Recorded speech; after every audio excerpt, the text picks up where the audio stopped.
Thank you for coming back. And you knew I was on the agenda, so that means a lot to me that you came back for more suffering. This is going to be a completely different conversation now. Our first conversation had to deal with safety and risk mitigation. How do we reduce the frequency of losses in your fleet? Because those are very expensive when you take the kinds of essentially risk that you're taking in this captive. And there's also the moral imperative to try and reduce accidents and injuries because it's the right thing to do. However, in the absence of having any drivers, you won't have any accidents, and there's not a person in this room that isn't struggling to find drivers. As I was saying before we got going with John, I said, there's not a company out there that's not having trouble finding pizza makers, grade school teachers, carpenters. Our unemployment rate in this country right now is about 4.95%. That means if you want a job, you got a job, basically. I mean, that's as good as we ever get, is about 5% unemployment. Trucking and finding truck drivers has always been a problem. In 1988, while at Progressive Insurance, and you probably remember this, we wrote a 140-page white paper called The Driver Shortage in America. About 2 years ago, I stumbled upon that in an old box of stuff, and I opened it up and I read the abstract on the front page, and I think I'd need to change about 3 words. And it would apply today.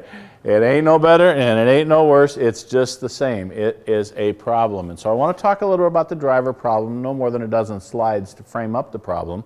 And we don't call it a shortage, and I'll give you a reason why in a moment. And then a little bit about some very, very high-level strategies that you can use to address this problem. Tomorrow we'll talk in much greater detail. It was originally called driver retention, but I altered the talk to be how to create a driver-centric culture, because I believe that they're one and the same if we want to hang on to our drivers. But at a high level, I'm going to talk to you today about 5 processes that you normally wouldn't think of when you think of the driver problem. You're going to think, well, how do these two connect? How are these connected? That's like that crazy thing with behavior theory and accidents happening, right? No, there's a connection, and hopefully I'll be able to make that connection for you. All right, so the driver problem and 5 specific strategies you can use to mitigate that problem. The age-old driver shortage is getting worse. Is it? It's been going on since we were pulling wooden carts with donkeys in the Egyptian days. There's a shortage of qualified, competent, capable, engaged professional drivers out there. At present, we are losing some 6,000 people a month, my age, not to death necessarily, but to retirement and leaving the industry, although a fair number are dying. The average death rate for an over-the-road truck driver is 63.5 years old, which is disturbing because our average over-the-road truck driver is 45.5 years old, which only gives us about a dozen years worth of productive life on averages, if you go with those. So there is a driver shortage. It is going to get worse. I don't know if the prognostications by the ATA of 20,000 and 30,000 and 40,000 is quite accurate, but I do believe that through demographics and through additional regulation, we are challenged to bring people into this industry and to cause them to be interested in the job. The young today would much rather play with a cell phone or write computer programs and play video games or even work in an office than maybe be physical in nature. As a culture, this entire country has somehow come under the belief since the mid-1950s that everybody had to go to college. You don't have that in Europe. You don't have that in Australia.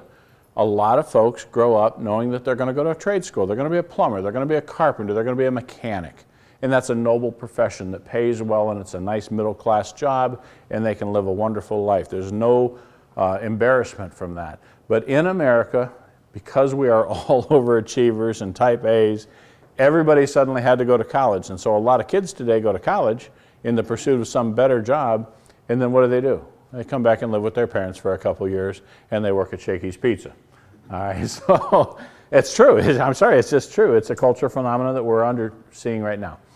So we don't have the number of young folks coming into the industry, and the government set up an incredibly, it was well intended, but it was an incredibly powerful tool to keep us from recruiting people into the industry, which is you have to be 21 years old before you can drive a truck interstate.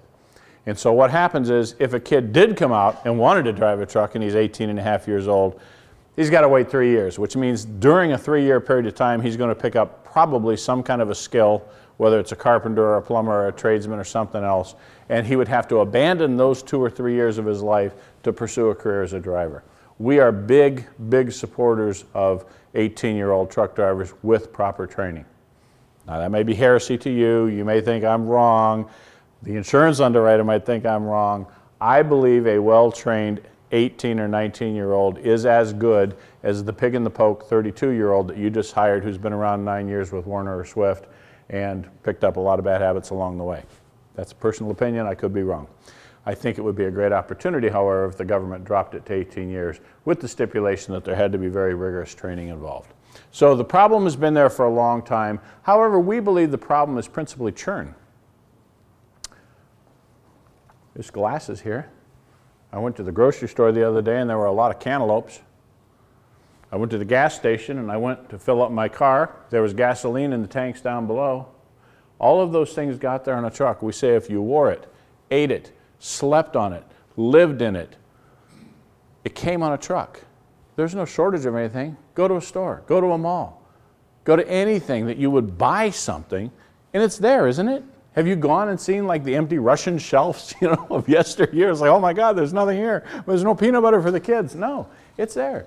If there were a legitimate truck driver shortage, we would have legitimate shortages of products on shelves or materials available to us. There is a serious driver problem. Yes, we all want each other's drivers and we all want good drivers, but we're swapping drivers every 4 or 5 months all the time. And it's not an easy problem to solve. We went into it a couple of years ago, kind of part-time, but on the first of this year, we put a stake in the sand and said, Avatar Fleet's going to solve the driver problem. We said to ourselves, this is a really big problem. It's going to be a really hard problem, but boy, if we can solve it, we'll be rich people. Well, guess what? 10.5 months into it, it's a really, really hard problem. And I don't care which way you tack it. I've got some clients who hired us to just do nothing but recruit. Put hot butts in cold seats. Find me more drivers. That's hard work. I'll tell you what's even harder. I got one client who lost 2,550 drivers last year. And they said, can you just make it a little bit better? Can you get it down to, say, a manageable 2,100? Can we save and hang on to 2,100 drivers, or 400 more drivers than last year? And our run rate right now, I'm down to 3 months to go, and we're going to land somewhere around 2,250. So we've improved them by 250, but not by the 400 that I bragged about on January the 1st to the president of the company. It is hard work, really hard work. And this is a company that does nothing but talk about driver retention every single day. The president does a video address to every single manager every single week. Every single month, everybody goes through a charm school class, and it's still hard lifting. This is a tough challenge, all right? So we'll talk about the problem, then we'll talk about a few things at a high level that you can start to do. There's constant churn, certainly. CSA is just one of many regulations that are problematic and cause people to throw up their hands and say, that's enough already. This is crazy. I got way too much going on. I get pulled over at the scale. It's just a bunch of harangue. I don't need it. Demographics, boomers are getting old. The young aren't interested. Meanwhile, you're turning down loads. Anybody have to turn down a load last week? Or not take a load? Right? Could have hauled more, right? I remember Bernie, what was Bernie's name, the owner of National Interstate. I was talking to him, National Freight in Vineland, New Jersey. And I was like 30 years ago, and I'm talking about selection and hiring the right people. He grabs me by my shirt, and he drags me over to the window of his office. He goes, young man, he was probably 80 at the time. He goes, you see that? And he's pointing to all these tractors in his yard. He goes, every morning I come in and count. This morning there were 46 tractors there. He goes, that's 46 loads I'm not hauling today. Now don't talk to me about selection. And that was in 1988. He goes, it churns my stomach to see all those empty tractors sitting there. Because I have to pay for them and I'm not making any money. You're turning down loads, man. This is a tough challenge. So a lot of drivers come and a lot of drivers go. We call it Teflon trucking. How many people here have lost more than one driver in the first 6 months that were with you this year? Right? How many of those, same people, same hands, how many of you have drivers who have been with you for more than 10 years? Same hands, right? So the same hands went up. You got drivers who have been with you 10 years and you got drivers who haven't lasted 6 months. What we have to figure out is why those guys were with you 10 years and find more like that and quit hiring the guys that are only there 6 months or less. That's the goal, okay? So going back to our discussion of human behavior, we do things for what? We do things to get rewards. Thank you, rewards, ABC. We do things to get rewards. Drivers join you to get a reward. Guaranteed, they're joining you to get a reward. They're working for him right now. They don't like the job. They find out about your job. They come over here because they think you've got something better and he's giving him. Okay? They want a reward. Why do they quit? We do things to get rewards or to avoid punishments, right? So, going back to understanding human behavior, and I showed you several clips of people sitting on photocopy machines or taking their moped over a ramp that isn't properly set up.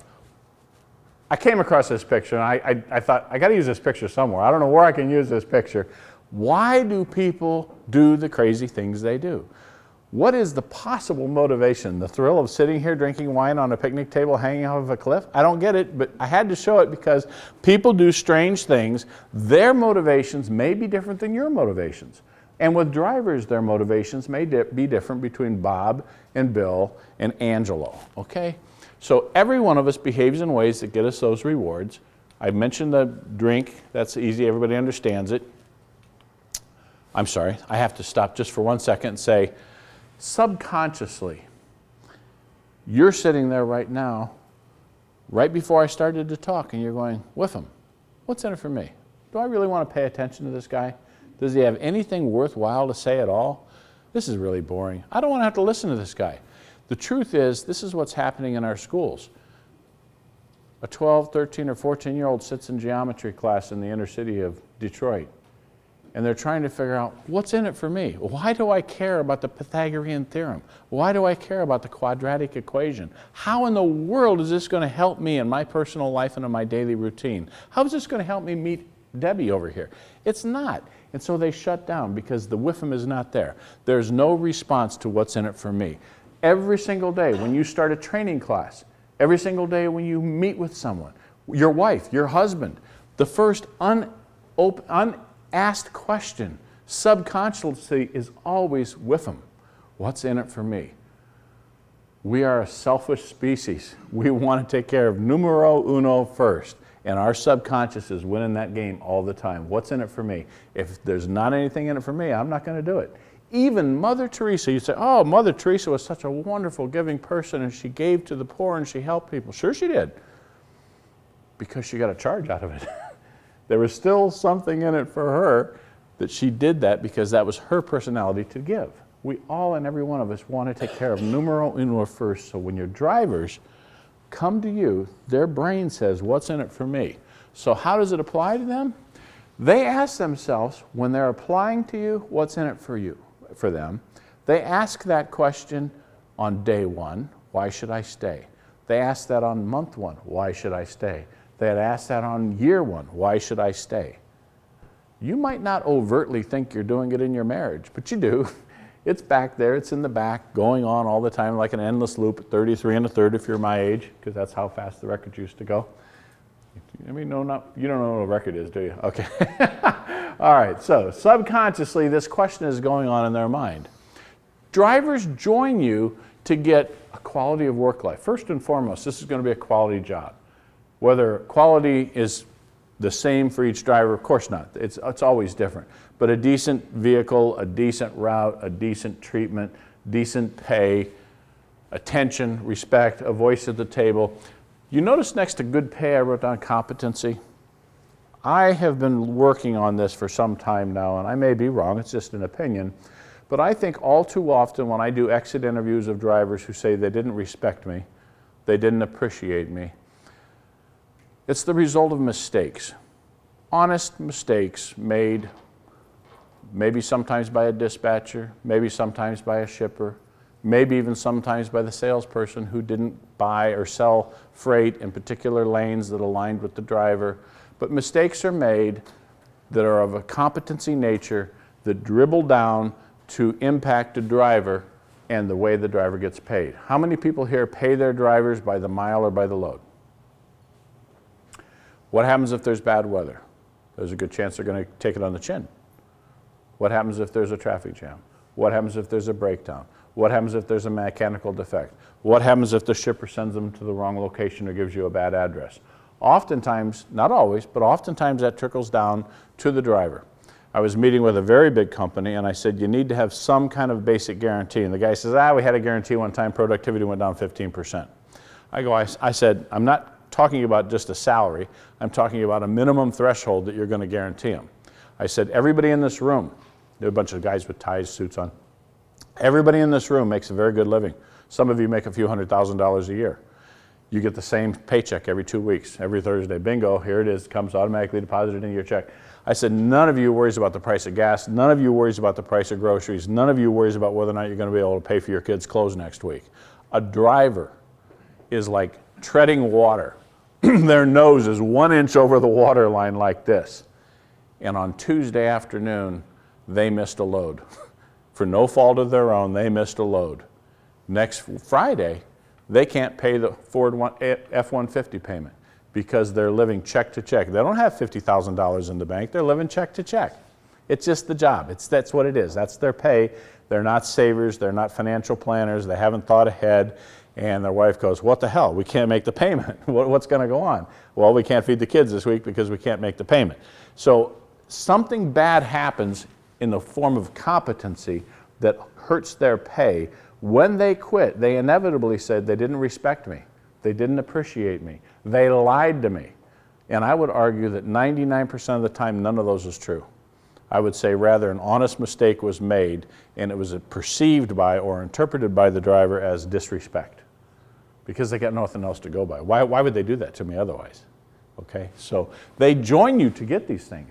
They join you because you told them in your ad you were going to give them these things.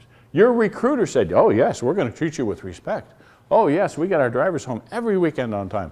Oh yes, our drivers average $54,000 a year here. Oh yes, we've got we've got one of the most modern fleets in North Carolina right now. We tell them all these things, and probably most of those things are true, by the way. And so they join.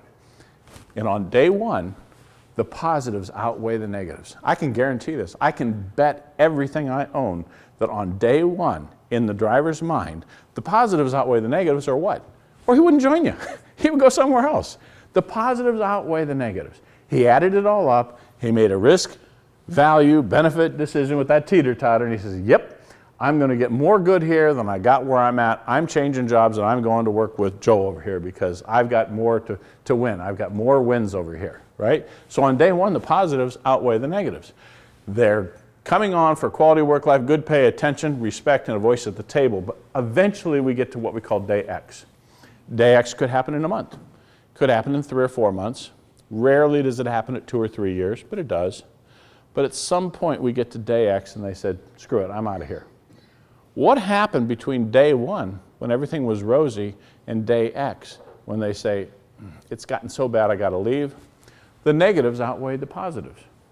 And it's never an event. It's almost never an event, I should say. I don't want to speak in superlatives here. It's usually death by 1,000 cuts. I got delayed over here, and then the following week I missed a load over here, and then about a week or 2 later, this guy kind of didn't even say good morning to me, and then they moved my route over here. It's death by 1,000 cuts. It's a bunch of little tiny things that aggregate up and create in their mind the perception that I'm not being respected, I'm not being appreciated, I'm not getting the love.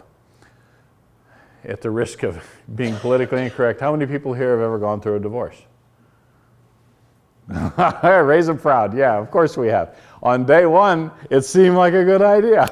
I'm going to love her forever. I'm going to be with her forever. But something happened between day one and day X, and it ended in divorce. It's no different with a driver.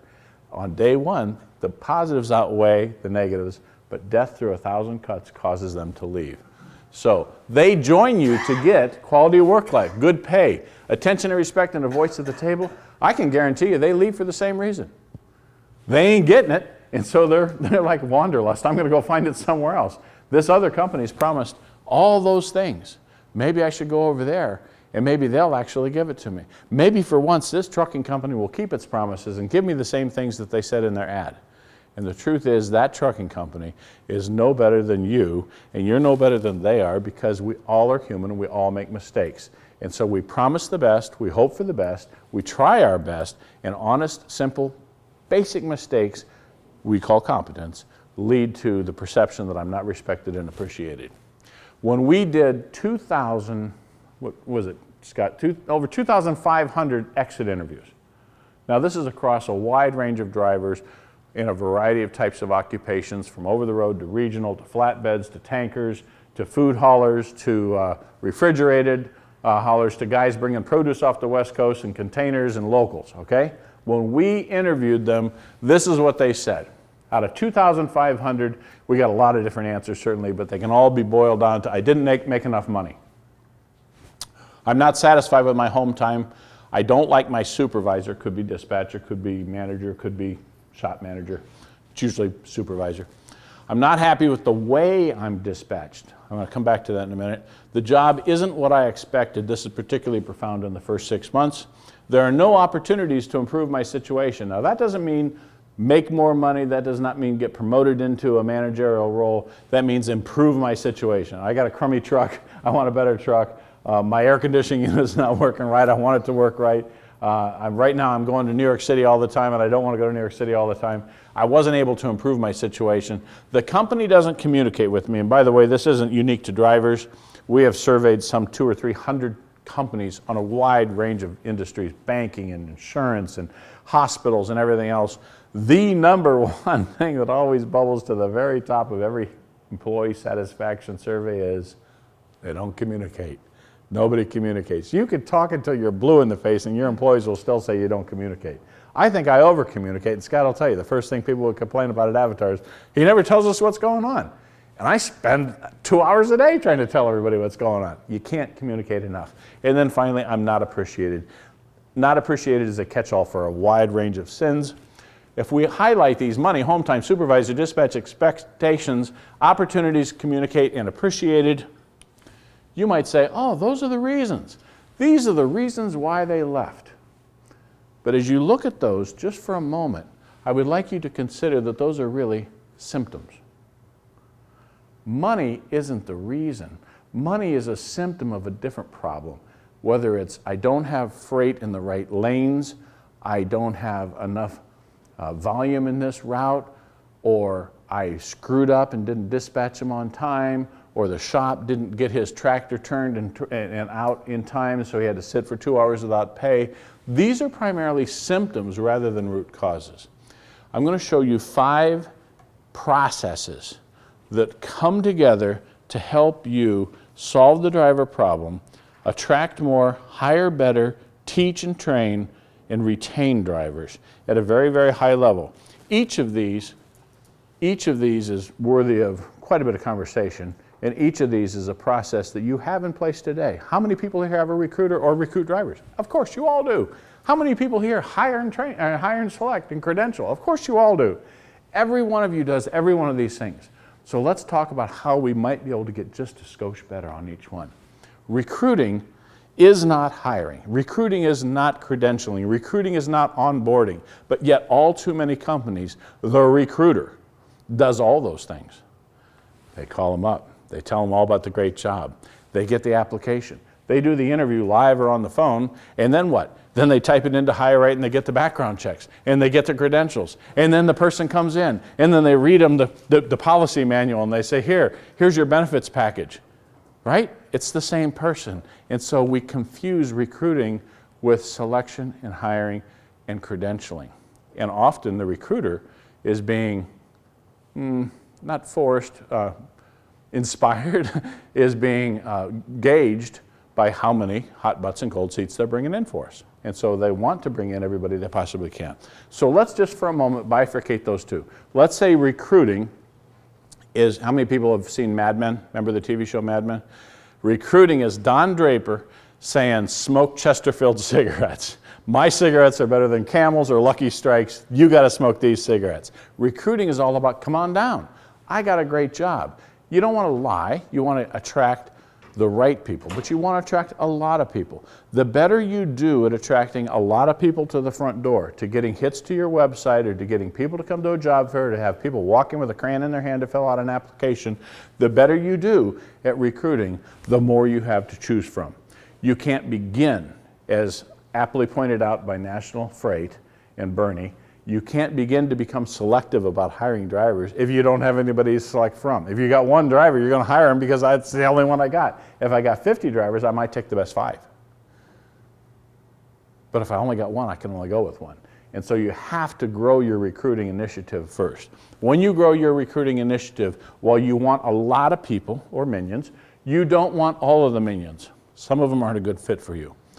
If you have a flatbed operation, you don't want people who wear a nice, tidy Walmart uniform and their hat and look all prim and proper. You want people that are used to being dirty and grubby and outside with snow blowing sideways in their ears while they're throwing turnbuckles over the back of the steel coil.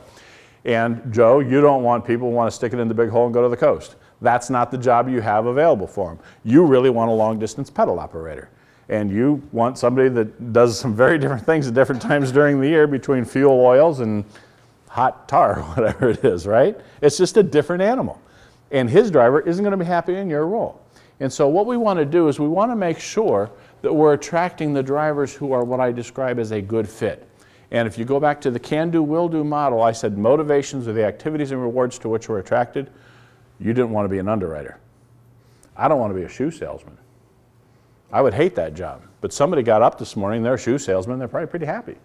Matter of fact, somebody got up this morning, they were a garbage truck driver. I work with 28,000 of them at Republic. And they're pretty happy. They're making $70,000 a year picking up garbage, and they're done by 2:30 in the afternoon. They like their jobs.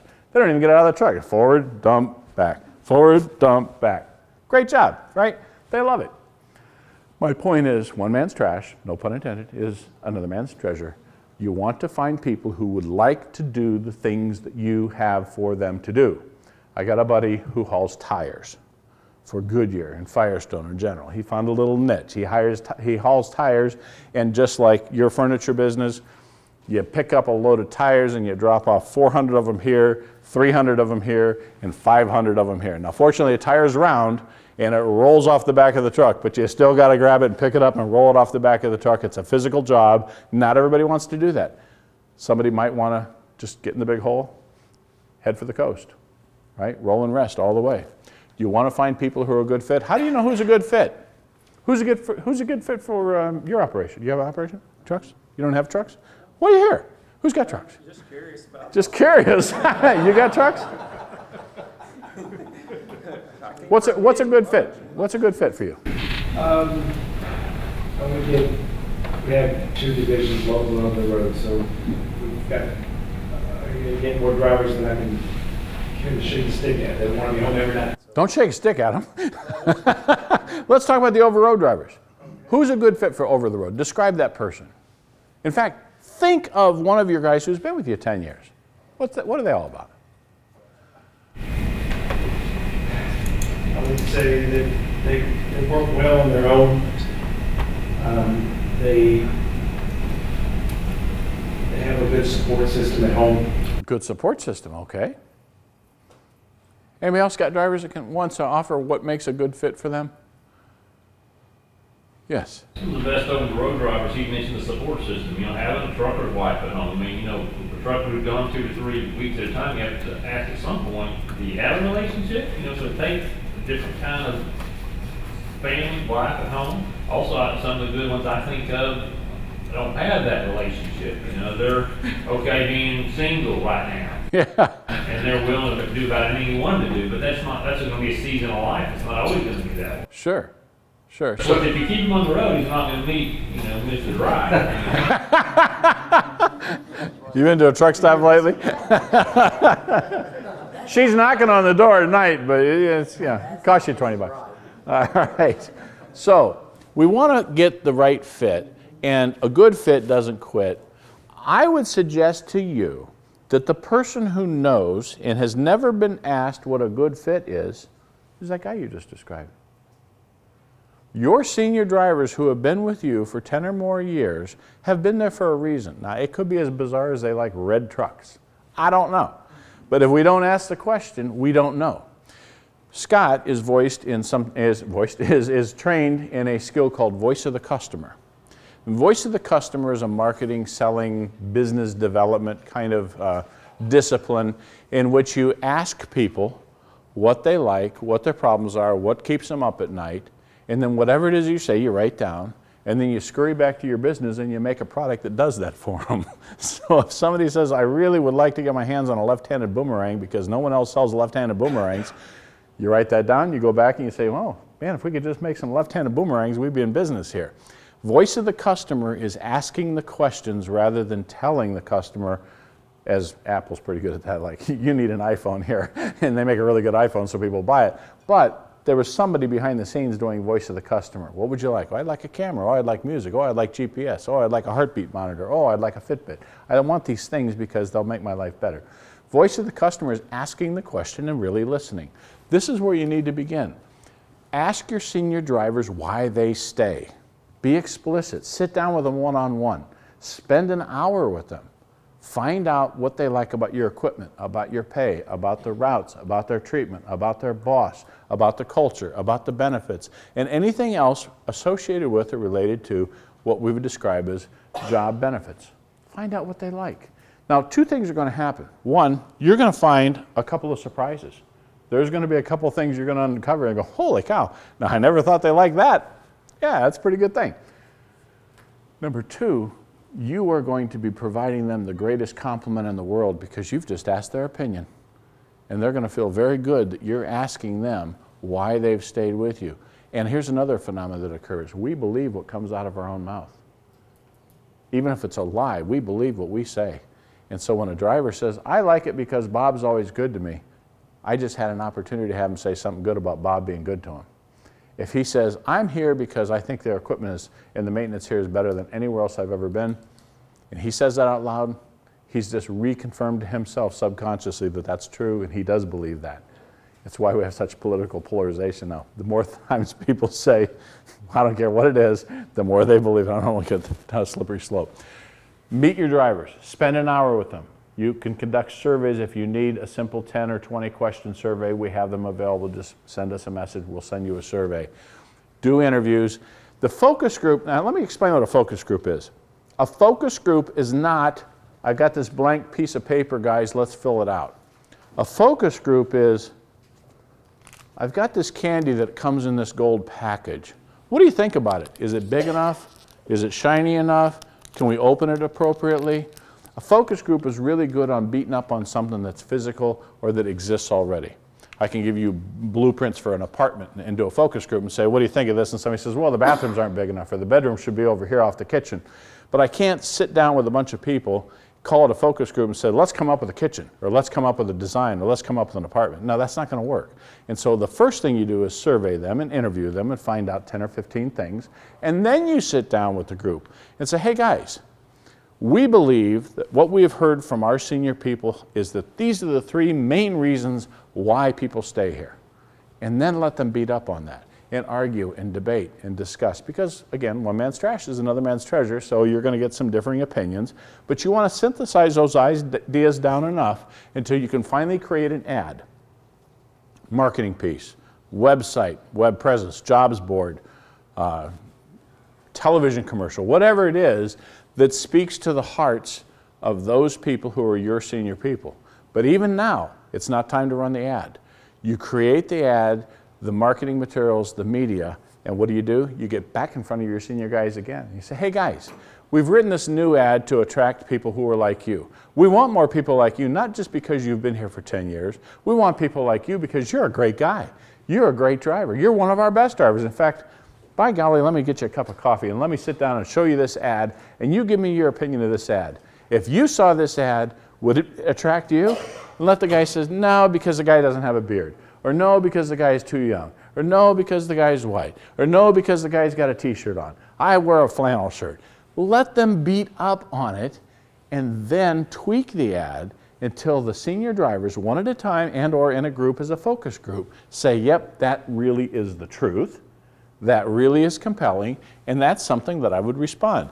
This now helps you attract drivers who value the same things that your senior drivers value, who like the same kind of work that they like. all right? We call it your inside reality. Chances are really good that you guys have good companies. Your inside reality is really cool. You go to work and you're proud because you own the business or you run the business. Most of your senior people probably feel very proud of the business you have. No one comes to work and says, oh, this place sucks, I hate this place, because if they did, they'd leave pretty soon. So you have a good inside reality. What we need to do is make that inside reality match the outside perception of the world. And the only way we can do that is to find out why that inside reality is good in the minds of your senior drivers. So that when we put that ad out there, put that marketing piece out there, it resonates with the people most like them. You have to have something good to say. That's hard sometimes. We got trucks. That ain't cutting it. I'm sorry, it just isn't cutting it. You have to make sure that it's true, and you want your senior drivers to approve it. I want to say one last thing on recruiting. We do recruiting. Scott has recruiters who work for him. We are recruiting truck drivers right now. Is it easy? It's hard as hell. It's hard as hell, isn't it? Right? And we got kicked to the ground in July, didn't we? Sure did. Down to our knees. Right. Our task is to hire no less than 22 drivers a month. And we were rocking and rolling. We thought, yeah, this is easy stuff. And July came along and we had 7 or 8 drivers. And the company that hired us to recruit drivers says, what the hell happened? And we're like doing the fast show. I was like, yeah, well, we didn't get it. It's hard. It's really, really hard. Now we're recovering in September, but I'm telling you, recruiting is hard. One of the things we did, I convinced this owner that he had to have a value proposition that was radically different than the competition. And we went back and forth for a period of 4 months, and finally he says, fine, I'm going to try it for a year and see what happens. We provide a guaranteed $1,200 a week salary. Now, what did I just do to him? I created an enormous problem for his dispatchers who have got to make sure that they get productivity. But let's go back to our union days. We had to get productivity out of the union guys, and they got paid very, very well. Am I right? I mean, that was the rule of the game. That was the way it was played back then. And so he says, look, Mark, I can't remember what the percentage is, but I know that, let's say it's 30%. 30% of my revenue goes to our drivers' wages and compensation. Maybe it's 25%, whatever the number was. And he says, whatever that is, that's what I can afford to pay as long as my guys still get 2,800 miles a week out of the guys. And so we did that handshake thing that says, yes, I'm not going to back out of this thing. And we went to the market with a very unusual value proposition, $1,200 a week guaranteed salary, and home every weekend guaranteed. And even with that, we're still having a challenge finding more drivers to come on board. And those are some pretty good bennies, right? I went to the other company where they hired us to keep and retain drivers, and I suggested that they try that, and they were like, there's no way that our people are capable of managing that and getting any kind of productivity out of it. So if you can't give them a salary, fine. If you even can't even give them a bare minimum of, I won't let you go below, say, $700 a week because we screwed up or whatever, fine. You got to have something. You got to have, I've got automatics, I've got Volvos, I've got, you got to have something to be different. There's an old movie called Moscow on the Hudson, and it's featuring Robin Williams, who's defected from the Russians, and he's in an American grocery store. And because he's a Russian, he's never seen so much plenty before. He's always just seen bare shelves. He gets into the aisle with the coffee. As far as he can see, there's like chock full of nuts and Sangiovese, all these different coffees, and he finally swoons and faints from all the choices because he's never seen so many choices. That scene reminds me of what truck drivers go through when they get to a truck stop and there's this rack by Randall Riley. And the rack by Randall Riley is ads from about 200 trucking companies. And we have gathered them all, we've collected them all because we're in the recruiting business, and you can lay them out on the table. And to an ad, they say, home often, new equipment, treated with respect, best pay, best benefits in the business, right down the line. And we call those things platitudes. Platitudes are empty promises that anybody can make that can't be substantiated and don't even have to be substantiated. Best benefits in the industry, take me on. Best pay, treated with respect, take me on. You going to prove me wrong? No, it's an ad, right? And so they can put anything they want. Even if it's a lie, they can put it in there, and they do.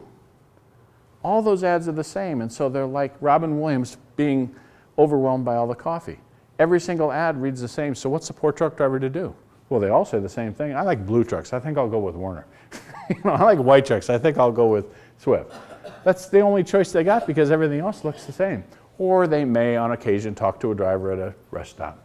All right, and they may, just maybe, if you've got a nice, educated driving population with a good bonus plan in place for referrals, may get the straight skinny from somebody if they're a good fit. Who knows? Selection and hiring is fundamentally different than recruiting. Now you've attracted more people to your front door because you've written ads that are based upon your senior drivers' opinions and what they like and dislike and their values. Now, selection is the exact opposite.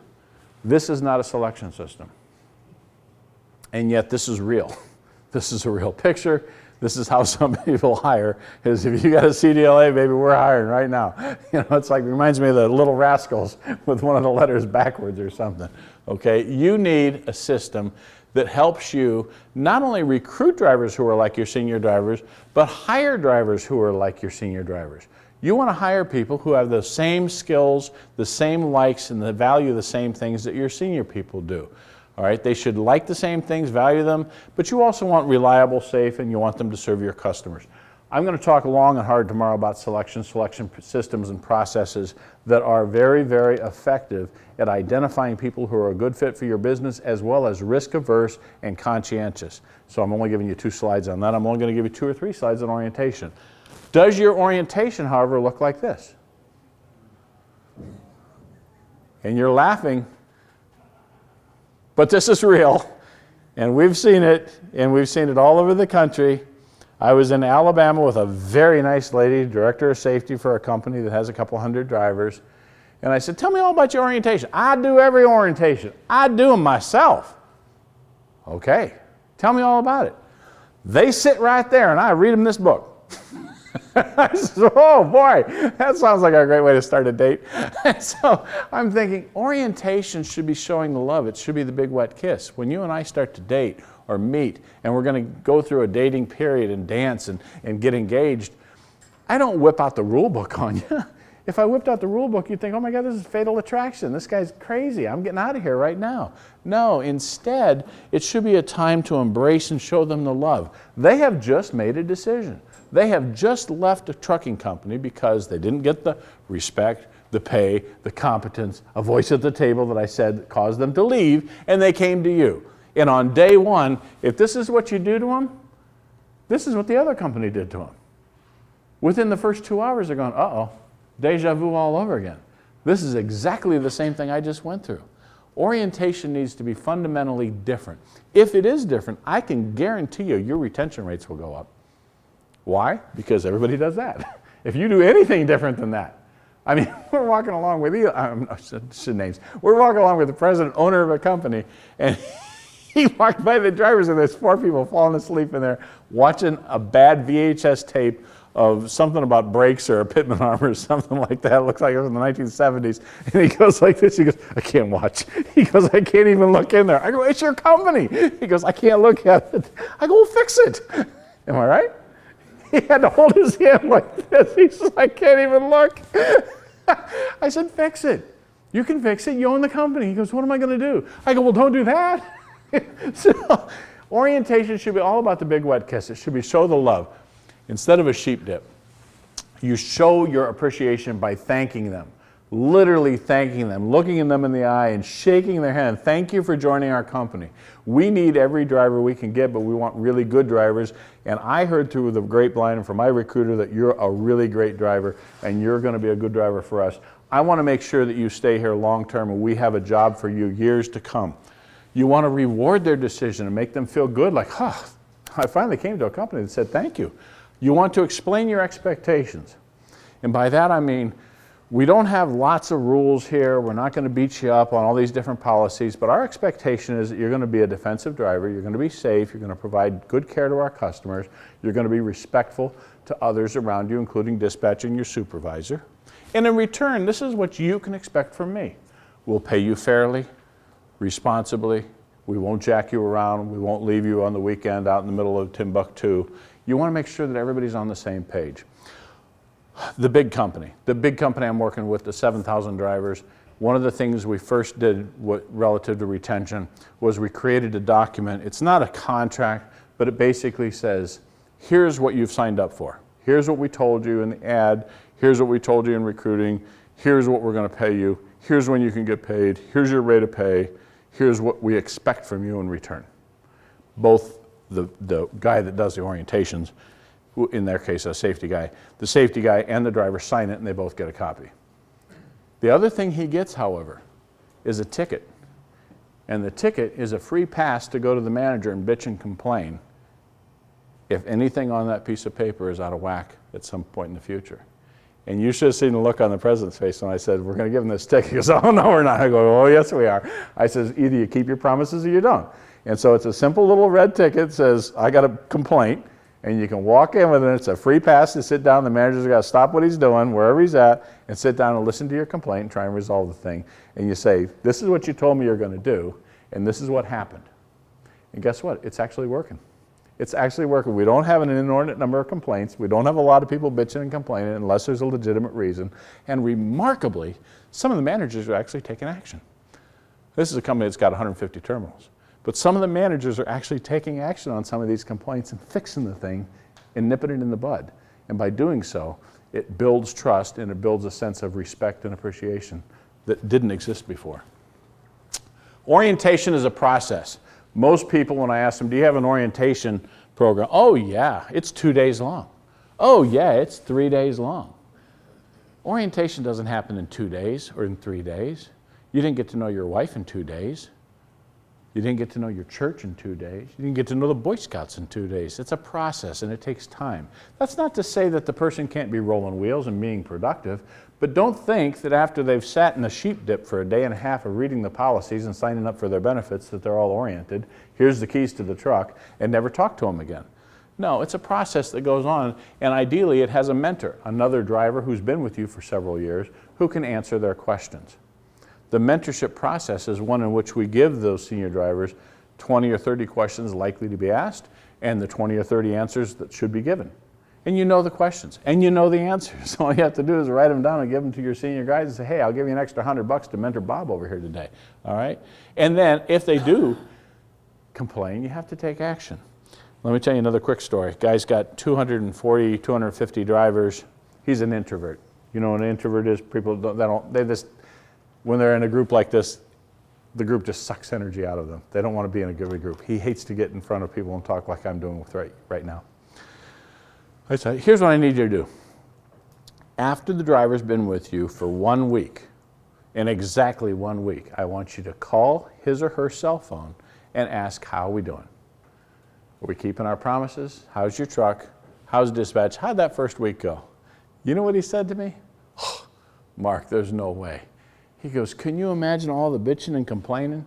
I go, are you serious? After 7 days, how bad can it be? I says, now's the time to call. It's still the honeymoon.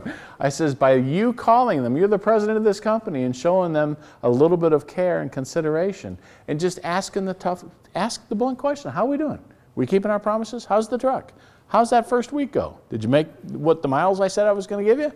Right? And if they don't, and if they are unhappy, you better nip it in the bud now, because that's the guy that's going to leave you in 4 or 5 months. And you would have thought I was asking for his firstborn child. He pushed back so hard. I go, you got to do this. I'm sorry. It just comes to the territory. You want to own a company, be successful? This is what you do. You pick up the phone and you call, and you say, how you doing? Okay? Education and training. Education, I said before, is sticking it to the gray matter. There's lots of stuff drivers need to know. They know most of it before they met you, didn't they? Don't you hire people who are senior, they've already been experienced drivers? But do they? Do they really know defensive driving? Do they know why have people have accidents? Do they know some of the stuff that I taught to you this morning? Do they know the 5 keys? Aim high in steering, get the big picture, leave yourself an out, keep your eyes moving. Everybody know the 5 keys? Everybody know Smith system here?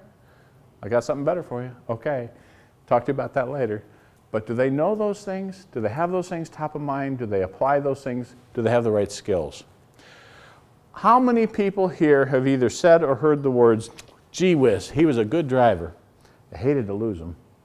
He screwed up. If you say these words, it's time to stand up and go to the bathroom and look in the mirror, because you're the person that caused that. If a person has made a mistake, gotten in trouble with the federales, had an accident, there's only 1 or 2 reasons. 1, we hired somebody we shouldn't have hired. or we didn't train and educate them appropriately. Sorry, that's just what comes with the territory when you own the business.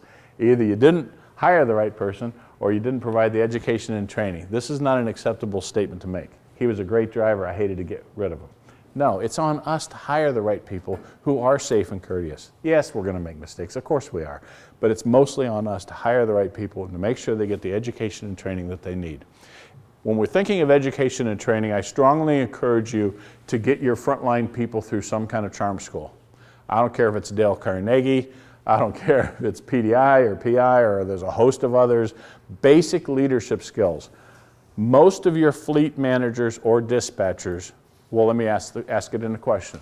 How many here have a fleet manager or dispatcher who was previously a driver? On one hand, that's great. I've got empathy, I got understanding, I've been in your shoes, I know what that job is all about. On the other hand, how much formalized learning have they received on basic leadership skills?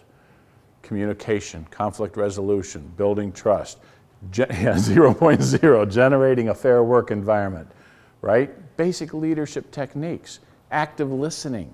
These are all basic skills that are necessary to be a good leader and are an opportunity for you to strengthen their skill set so that they can build a stronger bond with your drivers. Finally, retention. You want those positives to outweigh those negatives. Every day should be like the first day. Now we know it's not. We've all been here.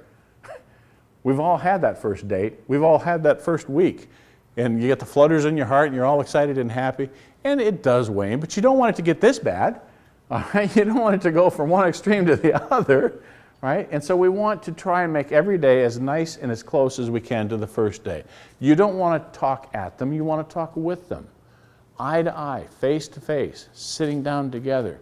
It was interesting, we shot a video just 2 weeks ago on conflict resolution, and one of the scenes, the driver is, how many people have a dispatch window, first of all, where the driver walks up to the window and gets papers or something like that?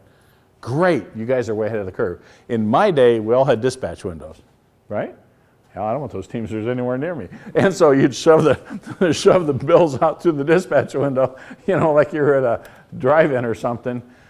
And so we depict this scene where the manager's trying to diffuse a situation, and one of the people in Wisconsin came back and said, you know, we ripped all the dispatch windows out a couple of years ago to try and create more cohesion and more bonding between us and them. And so there isn't this wall between us. And so now what we're doing is if it starts at the window, because they still have windows in their company in some cases, if it starts at the window, the dispatcher says, well, come on in, let's sit down and talk. And instead of sitting down across from a desk, the manager actually sits knee to knee, 2 chairs facing each other, so that there's no barriers between us as we're having this conversation to reduce this conflict or to solve this problem. And so you don't want to talk at them, you want to talk with them. You want to listen. You want to really listen. And do you know listening is like one of the hardest things in the world to do? It really is, because you can understand the words coming out of my mouth about 10 times faster than I can say them. Now, right now I'm giving a presentation, so you're just sitting there bored and listening to me. But if we're in a conversation, and in fact tonight, check yourselves. We're gonna have beer? I think so. Okay, good. If we're having a beer, you're talking at the bar, you're having dinner with somebody and you're talking, and they're going blah, blah, blah, blah. Your brain has already figured out what you're gonna say next while they're still doing the blah, blah, blah. You're already thinking about what you're gonna say next. Covey refers to it as listen for understanding rather than listening for response. But all too often we listen for response.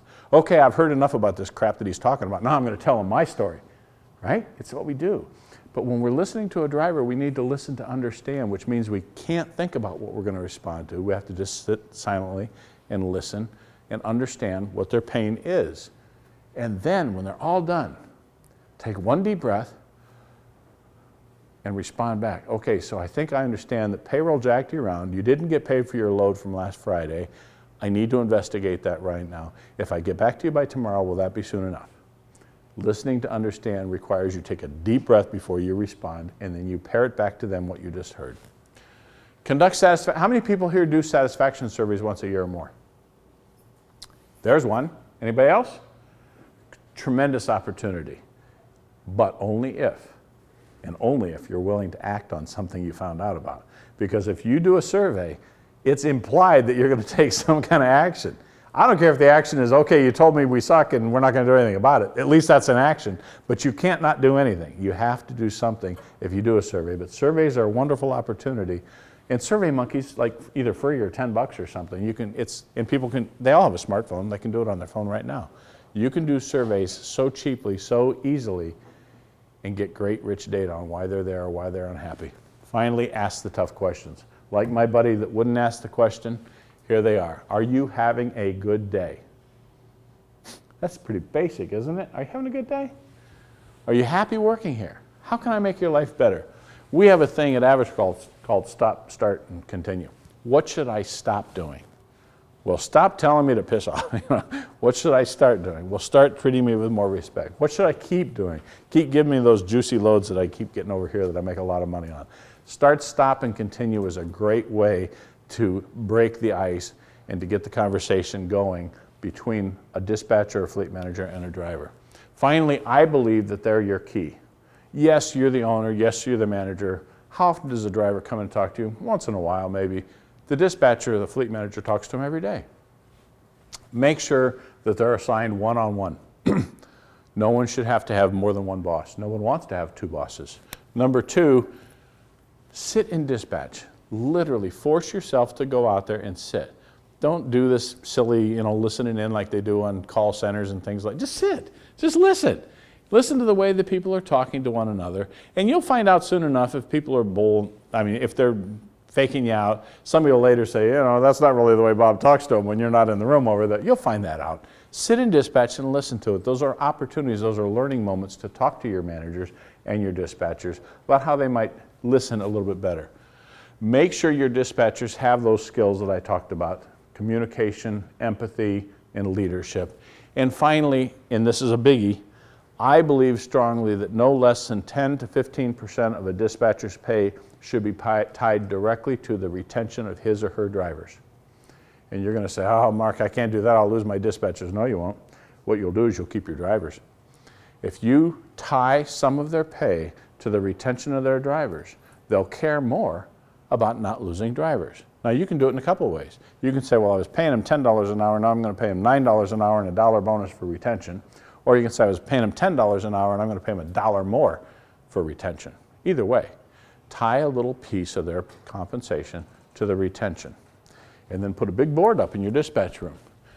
And every time a driver quits, the dispatcher that lost the driver has got to write the guy's name and why he quit. He's got to turn around to the other guys and say, I lost this guy today. I really didn't think he was going to quit on me, but he says that his wife is sick and he's got to move to Tulsa, Oklahoma. There's some baloney story usually, right? Are you upset when you lose a driver? You're not? Depends on why I lose them. They're precious. Trust me. They're precious. They're a precious commodity, and we need drivers. You don't want bad drivers, but you don't want to lose good drivers. If you lose a good driver, you're upset. Your dispatcher should be equally upset. How do we get that passion and fire in their belly? We tie a chunk of their money to that retention number, okay? Any questions?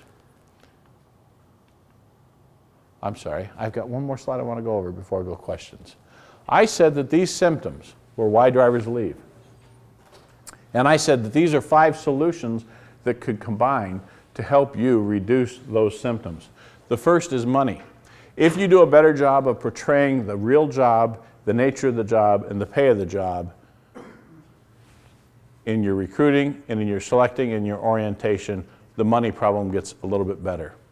Home time. If you do a good job in your recruiting, selection, and orientation, home time gets better because you get better alignment. This is all about alignment. This is about shared expectations and perceptions becoming reality. We want them on the same page as we are. Just like that form that I told you about we used at the one company. We want to get on the same page. You said it, I think. We want to be on the same page when it comes to safety. Well, we want to be on the same page when it comes to the nature of this job. Each one of these, the way I'm dispatched, 4 and 5, if you teach your dispatchers how to be more competent, if you teach your salespeople how to sell in the right routes, you'll get people who are dispatched in a better way. Every single one of these applies to those symptoms right here. If you do those things, it's not a one-to-one. If you do those things better, just a little bit better, some of these symptoms go away. You don't make all the symptoms go away, and you'll still lose drivers. As I said at the beginning, this is really heavy lifting. We're neck deep into it, and it's really, really hard.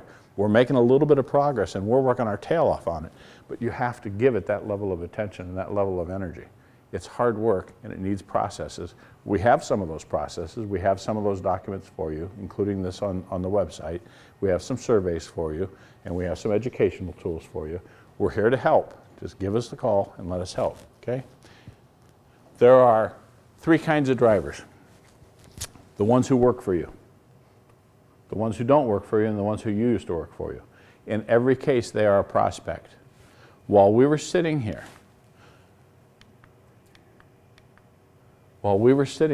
someone was talking to one of your drivers. A recruiter was asking them to come to work for another company. While we were sitting here, you have to constantly recruit your own drivers by telling them how you're treating them, by showing them the love and appreciation, and by trying to woo them just like it's the first day all over again. They're your prospects, just like your existing drivers are, your past drivers are, and the drivers that you haven't even met are. It's all the same. Recruiting and retention is the same game. You can't ever stop trying to recruit and convince them that you've got the best job. What can I answer for you? Am I on time? Am I late? Close. Close, okay. Oh man, that's because I was a little under before. Tomorrow we're going to talk about selection, which is fundamentally different than recruiting. And we're going to talk about building a driver culture, which we'll talk about some of those same questions again at a much higher level, I think, a much deeper level. All right, we're here to help.